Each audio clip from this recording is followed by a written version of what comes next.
சைக்கிள்னா pedal, எக்ஸிபிஷன்னா தீவு தேடலு, கூவம்னா கப்படிக்கு smell, கூவுற மாதிரி நல்லா பாடும் குயிலு, காந்தின்னா ஸ்மைலு, கன்னியாகுமரின்னா கடலு, வாய்ப்புகளை தன் வசப்படுத்துறது இளைஞர்கள் தாங்கிறது தான் என்னோட குரலு.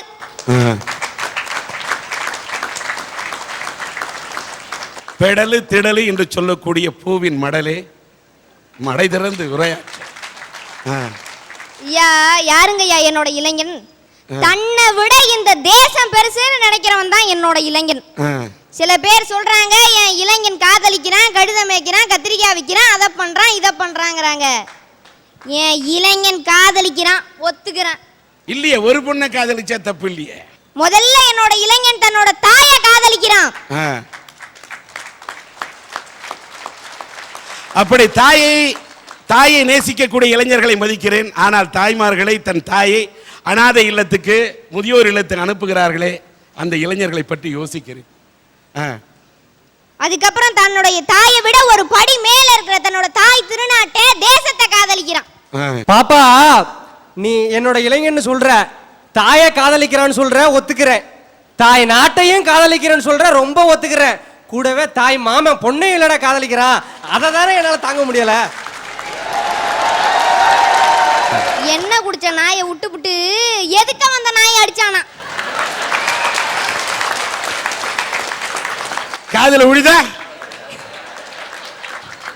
நல்ல இளைஞர்களை பத்தி நான் பேசிட்டு இருந்தா உங்களை மாதிரி இளைஞர்களை பத்தி பேசுறீங்களே. தாய் மாமன் பொண்ணை தானே காதலிச்சான், தாய் மாமனை காதலிக்க. கல்யாணங்கிறது வாழ்க்கையில ரொம்ப அவசியம், அதைத்தான் செய்யறான் என்னோட இளைஞன். இப்படி தேசத்தை பத்தி சிந்திச்சுக்கிட்டோம் வாய்ப்புகளை தன் வசப்படுத்திக்கிட்டு இருக்கிற இளைஞர்களுக்கு தான் என்னோட ஓட்டு. இன்னைக்கு 2,30,00,000 பேர் நம்ம நாட்டுல இருந்து வெளிநாட்டுல போய் தங்குறாங்கன்னா, செட்டில் ஆகிறாங்கன்னா அவங்க என்ன பெரிய சாதிக்கிறாங்கன்னு நீங்க கேட்கலாம்.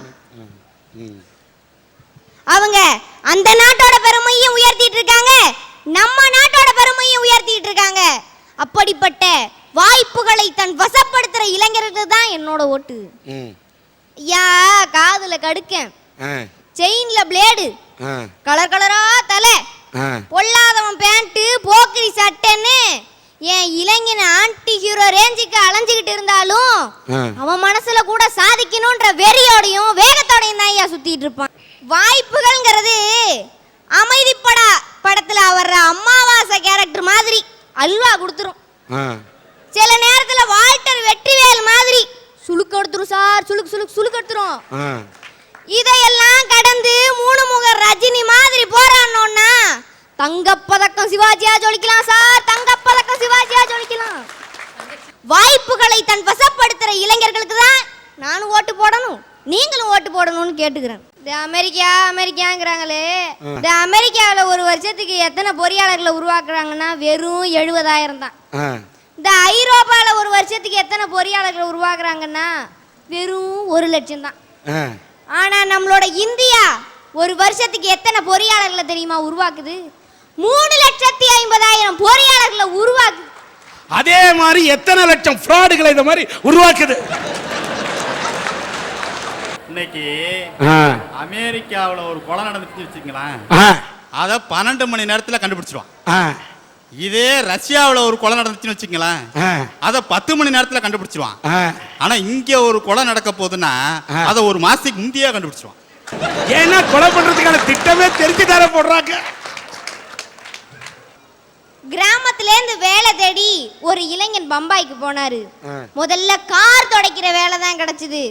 நைட் ஒர்க் ஷாப்ல படுத்துப்பாரு. அவர் வேலை பார்த்த ஒர்க் ஷாப்புக்கு எதுக்க ஒரு தியேட்டரு, பாட்டு கேட்டுக்கிட்டே இருப்பாரு. அந்த தியேட்டருக்கு யாராவது நடிகர்கள் வந்தா அவங்களை அங்க போய் பார்ப்பாரு. கொஞ்ச காலம் கழிச்சு தொடர்ந்து போராடி ஹிந்தி இசை உலகில் நுழையிறாரு. ஹார்மோனிய பெட்டி துடைக்கிறாரு, இசையமைப்பாளர்களுக்கு டீ காப்பி வாங்கிட்டு வந்து கொடுக்குறாரு. தொடர்ந்து போராடி எப்படியோ வாய்ப்பை தன் வசப்படுத்தி ஒரு படத்துல இசையமைக்கிற வாய்ப்பு அவருக்கு கிடைக்குது. தொடர்ந்து வாய்ப்புகள் வந்து குவிஞ்சுக்கிட்டே இருக்கு. அதுல 10வது படம் வெள்ளி விழா கண்டது. இந்த வாய்ப்பை பயன்படுத்திக்கிட்ட இளைஞர் வேற யாரும் இல்ல, ஹிந்தியில அமர காவியங்களையும் படைச்சாரே நௌஷத் என்கின்ற இசையமைப்பாளர். வாய்ப்புகளை தன் வசப்படுத்துற இளைஞர்களுக்கு தான் உங்களை ஓட்டு போட சொல்றோம். வாழ்க்கையோட பெருமை நாம எத்தனை நாள் வாழ்ந்தோங்கிறது இல்லை, என்ன சாதிச்சோங்கிறது தான் முக்கியம். இதை உணர்ந்து வின்னர் கைப்புள்ள கணக்கா முறுக்கிட்டு நிக்காம எத்தனையோ இளைஞர்கள் வாழ்க்கையில சாதிக்கணும்னு அவமானத்தையும் அலட்சியத்தையும் தாங்கிக்கிறாங்களே, அந்த இளைஞர்களுக்கு தான் உங்களை ஓட்டு போட சொல்றேன். சின்ன வயசில் உனக்கு வந்த போலியோ இன்னும் முன்ன விட்டு அது போலியோ, சொட்டு மருந்து தொண்டைக்குள்ளே போலியோ, போன மருந்தும் ஒருவேளை போலியோன்னு நம்ம கவிதை எழுதிட்டு இருக்கோம். அப்படி போலியோவால பாதிக்கப்பட்டு கால் நடக்க முடியாத முஜீப் கான்ற ஒரு இளைஞர் ஊனமுற்றவர்கள் ஓட்டுறதுக்கான ஒரு கார் ஒன்று கண்டுபிடிச்சிருக்கிறார். இப்படிப்பட்ட சாதனை இளைஞர்களுக்கு தான் உங்களை ஓட்டு போட சொல்றேன். ஒரு வல்லரசு இந்தியா 2020 நல்லரசு இந்தியாவா மாற்றக்கூடிய சக்தி என்னோட இளைஞர்கிட்ட இருக்கு. அதனால தான் சொல்றேன், வாய்ப்புகளை தன் வசப்படுத்துற இளைஞர்களுக்கு உங்களை ஓட்டு போட சொல்றேன். நானும் உங்களுக்கு தான் ஓட்டு போட போறேன். உன் பேர் என்ன? சங்கமித்திரை. நல்ல தமிழ் பெயர், இலக்கிய பெயர். இந்த பெயரை வைத்திருக்கின்றாய். இந்த தமிழ் பெயர் உள்ளவர்கள் தமிழ் பண்பாட்டோடு தமிழ்நாட்டையும் இந்திய தேசத்தையும் நினைக்கிறாய். ஐயா, அந்நியர்கள் கிட்ட அடிமைப்பட்டு அழுது கொண்டிருந்தால் என் இந்திய தாய், தூக்கு கயித்தையும் துப்பாக்கி முனையையும் துச்சமா மதிச்சு போராடின வீரர்கள்ல 98 விழுக்காடு என் இளைஞன். அப்படிப்பட்ட இளைஞனுக்கு தான் சார் என்னுடைய ஓட்டு. செத்தவனுக்காக அழுதவன் சாமானியன், ஆனால் அழுதவனுக்காக செத்தவன் போராளி. அப்படிப்பட்ட போராளிகளாக இருக்கிற எங்களை போன்ற இளைஞருக்கு தான் சார் என்னுடைய ஓட்டு. ஏன் தேரோட்டம் உள்ள திருவாரூரில் ஒரு உயிரோட்டம் உள்ள நிகழ்வு. வீட்டில் விளக்கு வச்சு படிக்கிறதுக்கு கூட வாய்ப்பு இல்லாத ஒரு ஏழ்மை குடும்பத்தில் பிறந்த ஒரு இளைஞன், அவனுக்கு கிடைச்ச வாய்ப்பு என்ன தெரியுங்களா? திருவாரூர் தியாகராஜ பெருமான் ஆலயத்தில் எரிஞ்ச ஒரே ஒரு விளக்கு. அந்த விளக்கு ஒளியை பயன்படுத்தி படித்தான். மேற்கொண்டு படித்து இன்றைக்கு சென்னை உயர்நீதிமன்றத்தில் உயர்நீதிமன்ற நீதிபதியாக உயர்ந்தார் ஜஸ்டிஸ் முத்துசுவாமி ஐயர். அப்படிப்பட்ட வாய்ப்புகளை வசப்படுத்தி கொண்ட இளைஞருக்கு தான் சார் என்னுடைய ஓட்டு. ஏன் ஏவிசி கல்லூரியில் பொன்விழா ஆண்டு கொண்டாட்டம் நடக்குது. அப்போ கவிஞர் சிநேகனை சிறப்பு சொற்பொழிவாளராக கூப்பிடுறாங்க. அப்போ அவர்கிட்ட ஒரு கேள்வி கேட்குறாங்க, ஐயா நீங்க கல்யாணம் தான் கட்டிக்கிட்டு ஓடி போலாமா இல்ல ஓடி போய் கல்யாணம் தான் கட்டிக்கலாமான்னு ஒரு பாடலை எழுதுனீங்களே, இப்படிப்பட்ட பாடலை எழுதுறதுக்கு உங்களுக்கு எப்படி மனசு வந்துச்சு? இதனால இந்திய பண்பாடு நாகரிகம் கலாச்சாரம் எல்லாம் சீர்கேடு அடையாதான்னு கேட்டப்ப அதற்கு கவிஞர் சிநேகன் என்ன தெரியுமா சொன்னாரு? நீங்க ஒரு நல்ல கேள்வி கேட்குறீங்க, அதுக்கு நான் சிறந்த பதில ஒன்று சொல்றேன். ஒரே ஒரு ஊருக்குள்ள ஒரே ஒரு அம்மா அப்பா, ஒத்த புள்ள பெத்தாங்களே அது யாரு எங்க அப்பா, பொத்தி பொத்தி வளர்த்தாங்க பாசத்தை காட்டி, நிலா வாங்கி தர நாங்க சாதத்தை ஊட்டி. இந்த பாடலை எழுதுகின்ற பொழுது கவிஞர் சிநேகன் யாருன்னு தெரியல. தோழா தோழா தோல் கொடு கொஞ்சம் சாந்திக்கணும் என்ற பாடலை எழுதுகின்ற பொழுது கவிஞர் சிநேகன் யாருன்னு இந்த உலகத்துக்கு அடையாளம் தெரியல. ஆனா கல்யாணம் தான் கட்டிக்கிட்டு ஓடி போலாமா இல்ல ஓடி போய் கல்யாணம் தான் கட்டிக்கலாமா, புள்ள குட்டி பெத்துக்கிட்டு கட்டிக்கலாமா இல்ல கட்டிக்கிட்டு புள்ள குட்டி பெத்துக்கலாமா. இந்த பாடலை எழுதுகின்ற பொழுதுதான் கவிஞர் சிநேகன் என்பவன் யார் என்று இந்த உலகத்திற்கு அடையாளம் தெரிந்தது. இப்படிப்பட்ட பாடலை எழுத சொன்னார்கள், நான் எழுதினேன். எழுதலன்னு சொன்னாக்கா கவிஞர் சிநேகனுக்கு இப்படிப்பட்ட பாடலை எழுத தெரியாதுன்னு சொல்லிட்டு என்ன ஓரங்கட்டி ஒதுக்கி வச்சிருவாங்க. எப்படிப்பட்ட பாடலையும் எழுதக்கூடியவன் சிநேகன் என்பதை இந்த உலகத்திற்கு நிரூபிக்க வேண்டும் என்பதற்காகத்தான் எழுதினேன். வாய்ப்பை பயன்படுத்தி கொண்டேன், இன்னைக்கு இந்த அரங்கத்தில் நிக்கிறேன்னு சொன்னாரே. ஐயப்பா கரெக்டப்பா. தண்ணீரிலே மீன் எழுதால் கண்ணீரைத்தான் யார் அறிவார், தனிமையிலே நீ எழுதால் உன்மனதை யார் அறிவார்னு எழுதுன. தட்டி பார்த்தேன் கொட்டாங்கச்சி, தாளம் வந்தது பாட்டை வச்சு, தூக்கி வளர்த்த அன்பு தங்கச்சி தூக்கி எறிஞ்சா கண்ணு குளமாச்சின்னு பாடினேன். ஆனா அம்மாடி ஆத்தாடி உன்னை எனக்கு தெரியாடி, நீ பாதி நான் பாதி சேர்ந்து புட்டா சிவஜாதி, அரைச்சம்மாவ அரைப்போமா துவைச்ச துணிய துவைப்போமா அப்படின்னு பாடினாதான் நல்ல. ரெண்டு வழி, ஒன்று ஆசிரியர் வழி, இன்னொன்று பாடகர் வழி. ரெண்டுத்துக்குமே ஒரே நாள் தேர்வு நடக்குது. ஒரு ஆசிரியராக போயிருந்தாக்கா அந்த இளைஞி யாருங்கிறது இந்த உலகத்துக்கு தெரியாம போயிருக்கும். ஆனால் அந்த சரியான ஒரு பணியை தேர்ந்தெடுத்தார் பாடகி சித்ரா.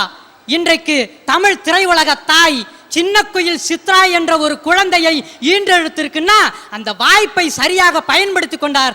அப்படிப்பட்ட இளைஞர்களுக்கு தான் சார் என்னுடைய ஓட்டு. நன்றிங்க சார். நன்றி, வாழ்த்துக்கள் ஐயப்பன். நல்ல அற்புதமா நல்லா படிக்கிறீங்க, நல்லா பேசுறீங்க. தன்னம்பிக்கையோடு இப்படி உரையாற்றிய உங்களுக்கு என்னுடைய வாழ்த்துக்கள். என்ன படிக்கிறீங்க? நான் இப்போ பூண்டி புஷ்பம் கல்லூரியில் முனைவர் பட்ட ஆய்வாளராக இருக்கிறேங்க ஐயா. வாழ்த்துக்கள். இவர் இவ்வளவு துடிப்போடு முனைவர் பட்டம் படிப்பதற்காக தமிழ் இலக்கியத்திலே ஆர்வத்தோடு படித்துக் கொண்டிருக்கிறார். இந்த அரங்கத்திலே பேசிக் கொண்டிருக்கிறார். இதில் ஒரு பெரிய வியப்பு என்னவென்றால், இவரை நீங்கள் பார்த்து கொண்டிருக்கிறீர்கள், ஆனால் இவர் உங்களை பார்க்கவில்லை, என்னையும் பார்க்கவில்லை, பார்க்க முடியவில்லை. ஆனால் தன்னுடைய பேச்சுகளால் உங்களையும் ஈர்த்துக் கொண்டிருக்கிறார், என்னையும் ஈர்த்துக் கொண்டிருக்கிறார். கண்ணை இழந்தாலும் தன்னை இழக்காத தன்னம்பிக்கை உள்ள மனிதன். நன்றிங்க. இந்த ஐயப்பன் அவர்கள் தன்னை இழந்தால் கண்ணை இழந்தாலும் தன்னை இழக்காமல் போராடுவதை பார்க்கும்போது எனக்கு இன்னொன்னு, மாயரத்திலே பிறந்த வசந்தா என்பவர், அவரை மேடைக்கு அழைக்கின்றேன். இதில் பாருங்க, இந்த அம்மா வசந்தா, இவர் பார்வையற்றவர், கண்ணை இழந்தார். ஆனால் தனக்கு கணவனாக கண்ணுக்கு கண்ணாக இருக்க வேண்டும் என்று ஒரு கணவரை தேர்ந்தெடுக்கிறார். அந்த கணவரும் கண் அற்றவராக இருக்கின்றார். தான் இருப்பதை போலவே பார்வையற்ற அவரை தேர்ந்தெடுத்து திருமணம் செய்து கொண்டு வாழ்க்கை நடத்துகிறார்கள். தன்னம்பிக்கை இருந்ததால் தான் கால் ஊன்றி நின்று இருக்கிறார். டாஸ்மார்க் கடைகளில், பிராந்தி கடையில் அந்த பாட்டில் கழுவுறத, அந்த பாட்டில் கழுவுற வேலை செய்து பிழைக்கிறார்கள். வயிற்றை கழுவுவதற்காக அந்த பாட்டில் கழுவுறாங்க. அதுக்கு கிடைக்கக்கூடிய சம்பளம் 40 ரூபா. அதை வைத்துக் கொண்டு 20 ரூபா, 20 ரூபா, 40 கூட இல்லை, அதிலையும் பாதி. அதையும் வைத்து இவரோடு அவரோட பதியோடு வாழ்ந்து கொண்டிருக்கிறார் இந்த பெண். அப்படி வாழ்ந்து கஷ்டப்பட்டு இருக்கக்கூடிய இவங்களை பற்றி, இவர்களை பற்றி இந்த அரட்டை அரங்கத்துக்கு வந்து எடுத்து சொன்னது பத்மாவதி என்ற அந்த அம்மா தான். இந்த மேடையில் இப்படிப்பட்டவர்களுக்கெல்லாம், இருளில் வாடக்கூடியவர்களுக்கு விளக்கேற்ற வேண்டும் என்று சொல்லக்கூடிய சமூக ஆர்வலராக இவரை நான் அடையாளம் காட்டுகின்றேன். அவங்களால என்ன செய்ய முடியுமோ முடியாதோ, இதை போன்ற ஒரு அரட்டை அரங்கத்தில் இவர்களை எல்லாம் ஏற்றினாலாவது ஏதாவது இவர்கள் வாழ்க்கையில் விளக்கேற்ற முடியாதா என்று இவர் பாடுபடுகிறார். இப்படிப்பட்டவர்கள் இந்த சமுதாயத்திலே இருக்கிறார்கள் என்பதை எடுத்து சொல்லத்தான் இவர்களை மேடையில் ஏதாவது சொல்லணுமா? நீங்க, நான் துணி எடுத்து வியாபாரம் பண்ணுவேன். ஆனால் துணி எடுத்து வியாபாரம் பண்ணும்போது என்ன பண்ணுவார்கள் தெரியுமா? ஒரு புடையை தூக்கி போய் உள்ள வைத்துக்குவார்கள். நான் எண்ணெய் கொண்டு வருவேன். இப்படியாப்பட்ட உலகத்தில் நான் வாழ்ந்து காட்டினேன். நீங்கள் பார்வை இல்லாத போதும் புடவை எடுத்து வியாபாரம் செய்தால் கூட அதை சிலர் திருடுகிறார்கள் என்று சொன்னீர்களே. வாழ்க்கையில குருடனா பிறக்கிறது கூட தவறல்ல, திருடனாக இருப்பது பெரிய தவறு. அப்படி உள்ளவர்கள் திருந்த வேண்டும்.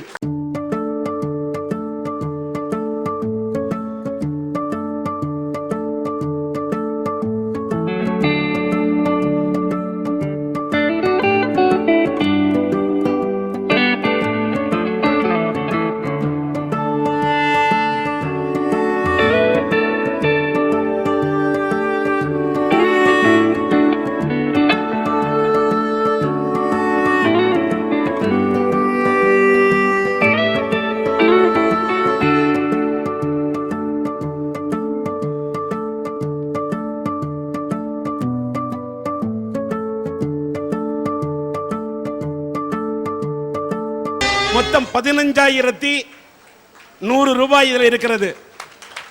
இந்த மயிலாடுதுறையை சேர்ந்த வசந்தா அவர்களுக்கும் அவருடைய இல்லத்தைச் சேர்ந்தவர்களுக்கும் சன் டிவியினுடைய அரட்டை அரங்கத்தின் சார்பாக தற்போது இந்த 15,100 அவர்களுடைய இல்லத்துக்கு தருகிறோம்.